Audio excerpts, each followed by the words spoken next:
ಹಾಸನ ಜಿಲ್ಲೆ ಮಲೆನಾಡು ಭಾಗದಲ್ಲಿ ಮತ್ತೆ ಮಳೆ ಆರ್ಭಟ ಜೋರಾಗಿದೆ. ನಿನ್ನೆ ಮಧ್ಯಾಹ್ನದಿಂದ ಸಕಲೇಶಪುರ ತಾಲೂಕಿನ ಶಿರಾಡಿ ಘಾಟ್ ಭಾಗದಲ್ಲಿ ಪಶ್ಚಿಮ ಘಟ್ಟ ಪ್ರದೇಶದಲ್ಲಿ ಅತಿ ಹೆಚ್ಚಿನ ಮಳೆ ಆಗ್ತಿರ್ತಕ್ಕಂಥ ಹಿನ್ನೆಲೆಯಲ್ಲಿ ಹಲವಾರು ಕಡೆ ಮರಗಳು ಕುಸಿದು ಬಿದ್ದಿತ್ತು, ಗುಡ್ಡ ಕುಸಿತಾಗೇನೆ ರಾತ್ರಿ ಇಡೀ ಸಂಚಾರ ಸಾಕಷ್ಟು ಸಮಸ್ಯೆ ಆಗಿತ್ತು ನೋಡ್ತಾ ಇದ್ದೀವಿ. ಈಗಲೂ ಕೂಡ ಏನು ಮಾರ್ನಳ್ಳಿ, ಸಕಲೇಶಪುರ ತಾಲೂಕಿನ ಮಾರ್ನಳ್ಳಿ ಇದೆ, ಆ ಮಾರ್ನಳ್ಳಿಯಿಂದ 1.5-2 ಕಿಲೋಮೀಟರ್ ಕೆಳಗಡೆ ದೊಡ್ಡ ಪ್ರಮಾಣದ ಟ್ರಾಫಿಕ್ ಜಾಮ್ ಆಗಿದೆ.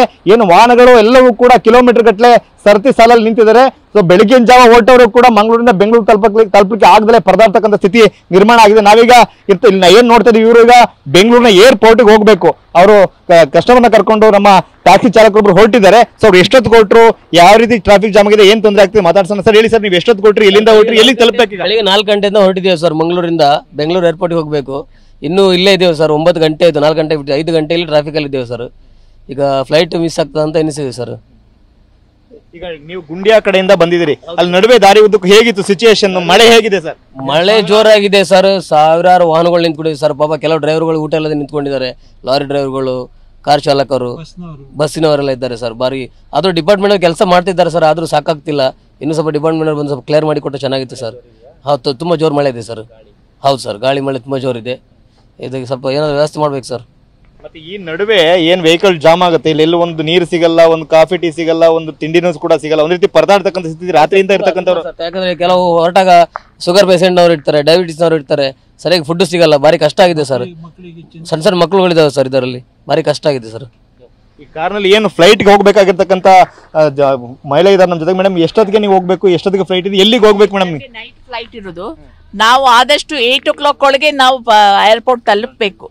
ಸೊ ಅದೇ ನಮ್ಗೆ ಹೆದರಿಕೆ ಆಗ್ತಾ ಇದೆ, ಇಲ್ಲಿ ಬ್ಲಾಕ್ ಆಗ್ತದೋ ಏನೋ, ನಾವು ಹೋಗಿ ತಲುಪ್ತೀವೋ ಇಲ್ಲೋ ಅಂತ ಒಂದು ಹೆದರಿಕೆ ಆಗ್ತದೆ ಅಷ್ಟು. ಈಗ ನಡುವೆ ದಾರಿಲಿ ಹೋಗ್ತಾ ಇರುವಾಗ ನಡುವೆ ದಿಢೀರ್ ಅಂತೇಳಿ ಈಗಾದ್ರೆ ಎಲ್ರಿಗೂ ಒಂದ್ ರೀತಿ ಭಯ, ಆತಂಕ ಅಲ್ವಾ? ಇಮ್ಯಾಜಿನೇ ಮಾಡ್ಕೊಂಡಿರ್ಲಿಲ್ಲ ನಾವು ತಲುಪ್ತೀವಿ ಬೇಗ ಅಂತ. ಅದಕ್ಕೆ 4 o'clock ನಾವು ಹೊರಟಿದ್ದು.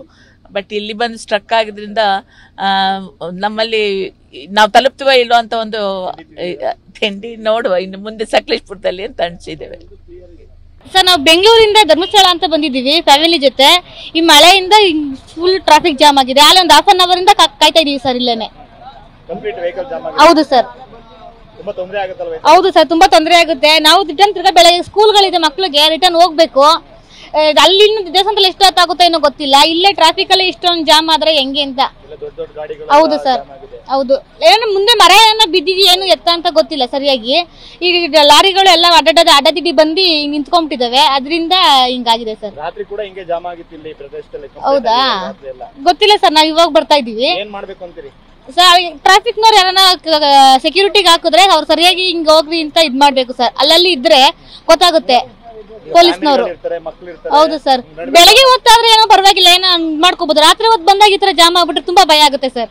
ಇದು ಮಳೆಯಿಂದ ಆಗ್ತಿರ್ತಕ್ಕಂಥ ಅನಾಹುತಗಳು. ಅಂದ್ರೆ ಏನು, ಮಳೆಯಿಂದಾಗಿ ಗುಡ್ಡ ಕುಸಿತ ಆಗಿದೆ, ಮರಗಳು ಕುಸಿದು ಬಿದ್ದಿದೆ. ಸೊ ನಡುವೆ ಕಾರುಗಳು, ಟ್ರಕ್ಗಳು, ಬಸ್ಗಳೆಲ್ಲವೂ ಕೂಡ ಸಿಲುಕೊಂಡಿದ್ದಾರೆ.